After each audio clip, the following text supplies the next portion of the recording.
Olá pessoal do segundo ano do ensino médio, tudo bem com vocês? Espero que sim. Estão seguindo as recomendações, estão em casa, né? Mas a gente aproveita esse momento para estudar, né?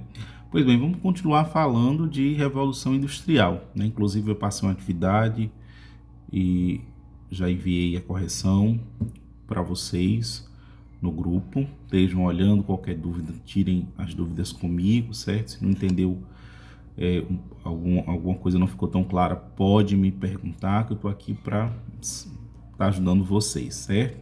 Então vamos lá. Primeira Revolução Industrial. A gente é necessário considerar, eu já falei isso inclusive na aula anterior, necessário considerar a Inglaterra como a pioneira, aquela que sai na frente na Revolução Industrial, né? Na verdade, a Inglaterra ela deu origem a um processo histórico, certo? Que vai fazer inclusive com que ela venha se tornar a potência mundial. Inclusive o posto de potência da Inglaterra vai até o século XX, né? Ali no início do século XX, quando tem a Primeira Guerra Mundial, que aí ela perde o espaço para os Estados Unidos. Mas até então a Inglaterra ela é a potência global, e a gente entende que a Revolução Industrial contribuiu significativamente para que isso acontecesse, né? E não foi por uma coisa não foi por algo coincidente que a Inglaterra, ela, vamos dizer assim, se tornou a pioneira no processo de Revolução Industrial, né? Então foram diversas circunstâncias que vamos dizer assim, fazer com que a Inglaterra ela saia na frente nessa criação das máquinas, nesse processo de revolução, né? Pois bem, no século XVIII, a Inglaterra ela desfrutava de algumas condições essenciais para que houvesse esse processo de revolução industrial.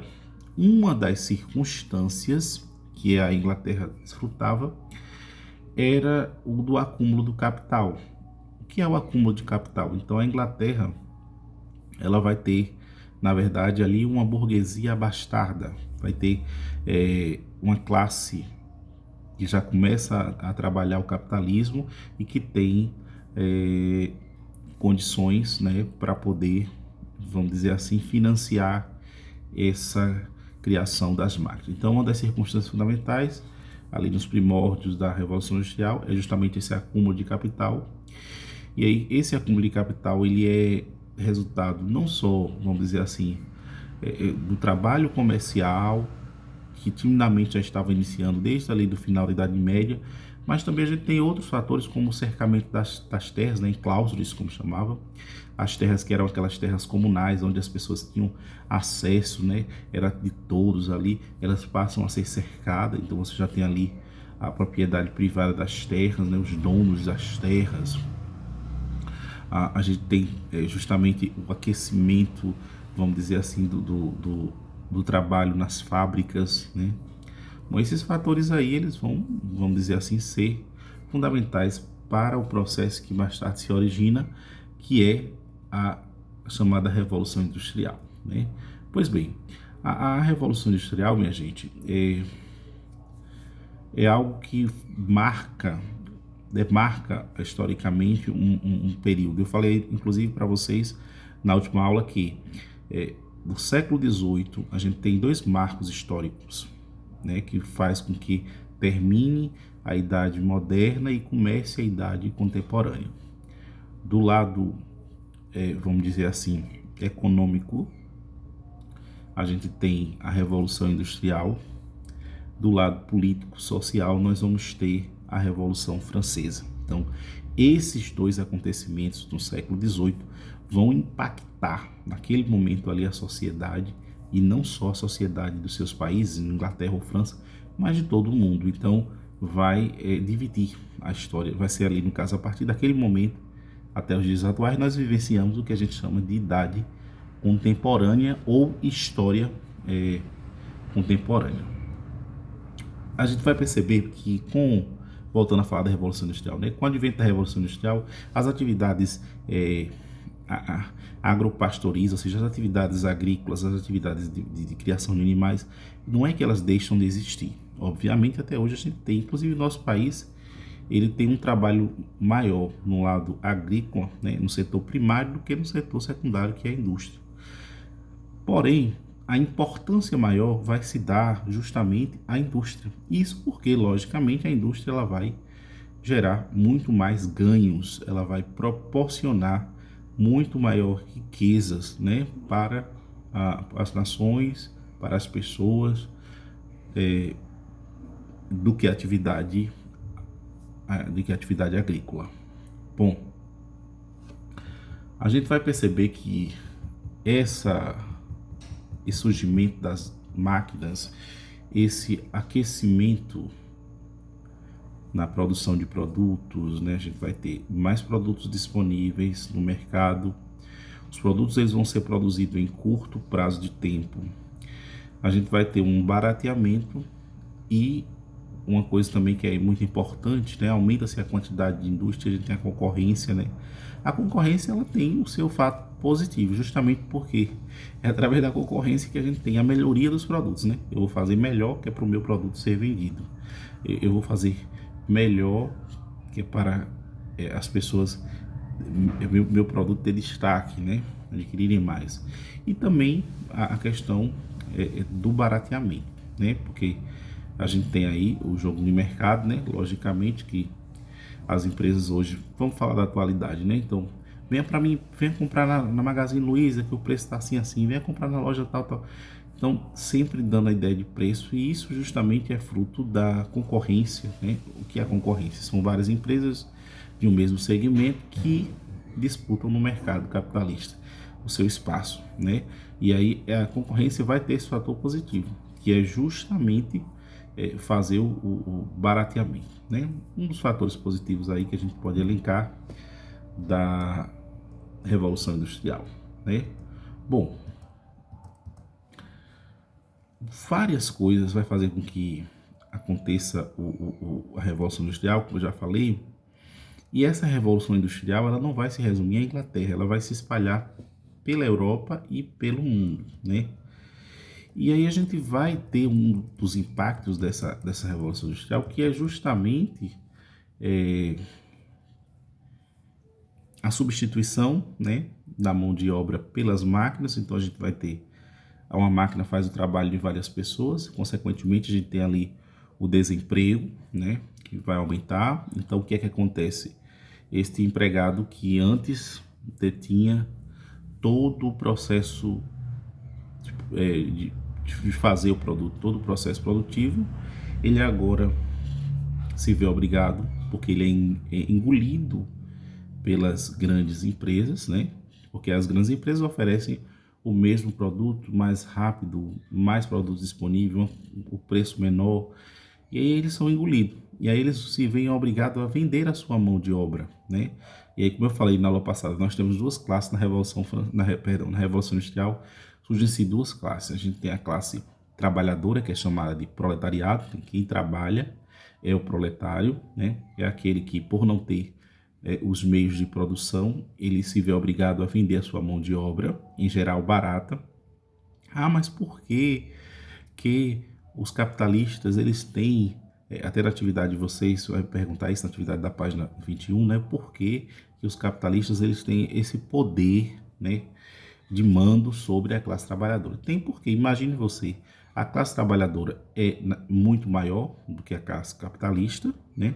São poucos os que detêm os meios de produção. Você tem uma massa de desempregados que se vê obrigado a trabalhar para não morrer de fome, para poder dar o pão de cada dia para sua família. Então, eles se submetem por conta da necessidade. E aí eles vão se submeter aos mandos e desmandos dos donos das fábricas, dos donos da indústria, dos capitalistas, porque esses capitalistas vão oferecer a ele uma oportunidade para que eles possam ter um ganho.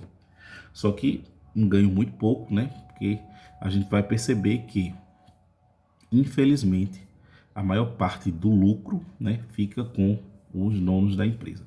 A divisão do trabalho, a gente vai perceber que faz com que o trabalhador não conheça todas as fases do processo produtivo, e aí Karl Marx vai dizer que eles têm uma alienação, ou seja, eles não conseguem visualizar o quanto que aquela empresa produz, o fruto do seu trabalho. Os Capitalistas, eles não fazem isso por fazer, segundo Karl Marx.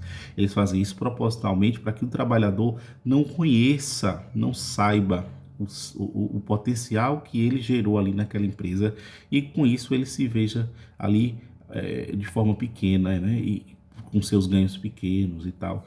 Então, o trabalhador ele perde esse conhecer do processo completo, ele passa a trabalhar apenas em uma das fases da produção. E aí a gente tem o que a gente chama de especialização da mão de obra. Cada um ali fica em uma fase do meio produtivo, né? O sistema de trabalho agora não é mais artesanal, não é mais manual, ele é um trabalho agora fabril, né?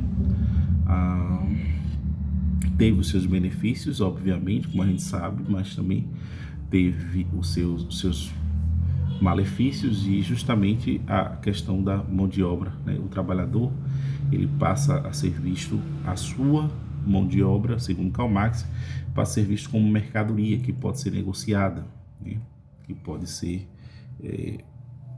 comprada de forma barata, né? Pois bem, o trabalho agora, que antes na antiguidade era visto como algo indigno, né? Os capitalistas fizeram com que nesse novo sistema político, econômico e social ele pudesse ser visto como algo digno, como algo que dá ascensão às pessoas, como algo que faz com que as pessoas elas tenham um espaço na sociedade, né? Vocês já ouviram muito essa frase, essa frase batida que diz assim: o trabalho dignifica o homem, né? Então, nessa sociedade capitalista se valoriza muito o trabalho. Por quê? Obviamente porque é através do trabalho que se produz a riqueza, né? Bom, a gente olha para uma grande empresa e a gente percebe que ali há um grande, vamos dizer assim, acúmulo de capital, mas que por trás deste acúmulo tem as mãos e os pés dos trabalhadores, né? Que estão ali trabalhando às vezes dias e noites para poder gerar aquela riqueza, né? E esse trabalhador, como já foi dito, né, ele fica com a menor parte, porque a maior parte fica com o patrão, né? Inclusive, Karl Marx vai falar de uma coisa chamada mais-valia. O que é mais-valia? O trabalhador ele não detém boa parte do que ele trabalha, né? Ou seja, ele trabalha mais e ganha muito menos, né? A mais-valia justamente é isso. O trabalhador, o trabalho dele, a força do seu trabalho não acompanha a sua lucratividade, né? Imagine vocês, por exemplo, uma pessoa que trabalha em uma loja de confecções e tem uma meta de 25 mil por mês, ou seja, ela vende 25 mil por mês e o salário dela é 1.000, né? Então, ela fica com uma quantidade muito pequena, a maior parte fica com o dono da empresa. Aí você pode dizer: mas essa pessoa é besta, por que faz isso? Porque ela não barganha, porque existem várias pessoas no mercado desempregadas querendo essa vaga para ganhar um salário mínimo e, pasmem vocês, só não pagam menos porque a lei proíbe. Existe uma lei na Constituição Federal que todo trabalhador tem que receber pelo menos o salário mínimo. O nome mínimo é porque é o mínimo a ser pago. Isso aí é uma regulamentação das leis trabalhistas que foram frutos do empenho de várias classes sociais ao longo da história. Isso é muito recente, no século XX, que a gente tem muitas conquistas trabalhistas, né? Inclusive eu pedi para vocês pesquisarem sobre essas conquistas trabalhistas, né? Sobre essas conquistas, o Ministério do Trabalho, né, que foi criado na época de Getúlio Vargas. A gente tem a CLT, que é a consolidação das leis trabalhistas, a formação dos sindicatos, que são as categorias que vão ajudar o trabalhador, né? Pois bem, é basicamente isso que vocês precisam saber, certo? Que vocês estudem mais, leiam. Estou aqui para tirar qualquer dúvida que vocês tiverem, certo? Forte abraço e bons estudos.